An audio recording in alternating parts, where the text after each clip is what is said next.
déggee Abdoul Mbaye di poser ay questions au gouvernement au président de la République ci loo xam ne moom ci boppam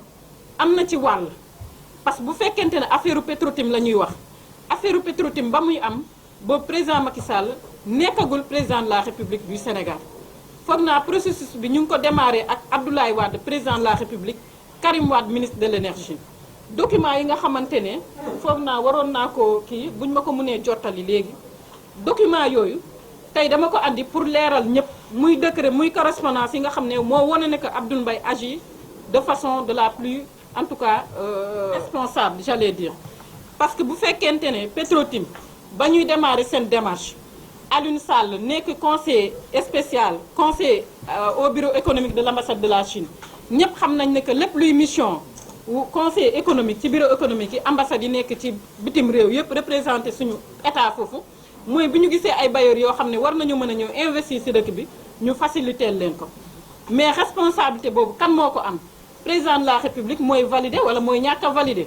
Ablaye Wade à l'époque jël décret Karim Wade jël def liggéey bi nga xam ne war na ci ba fii ñuy wax ak yéen décret boobu bi ñu président Macky Sall ñëwee moom la fekk sur place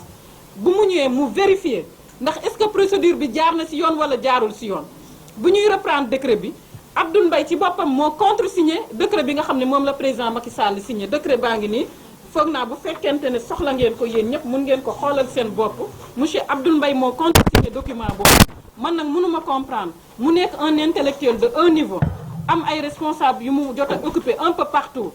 xam processus bi nu mu demee du début jusqu'à la fin liggéey ci ak état Sénégal yàlla def ci diggante bi nekkatul premier ministre muy génn di laajte di jaxase sénégalais ak président Macky Sall di bëgg a woon sénégalais yi ne que président Macky Sall dafa jël rakkam teg ko foo xam ne waru ko faa teg dañoo bëgg a aakimoo pétrole lu Sénégal wax dëgg lii ku ko dégg nga xam ne que ñun Abdoul Mbaye bu ñu gisoon mu nekk mit ak famille am ci Sénégal man gëmumantuma ne que loolu sénégalais am nañ xalaat boobu tey ci moom mooy na bàyyi président Macky Sall tranquille na bàyyi njabootam tranquillement na bàyyi soxnaam tranquillement na bàyyi ki nga xam ne mooy rakkam Alioune Sall tranquillement parce que ñoom nag ay citoyens lañu te Alioune Sall ba muy liggéey la muy liggéey boobu xamul ne magam dina jël réew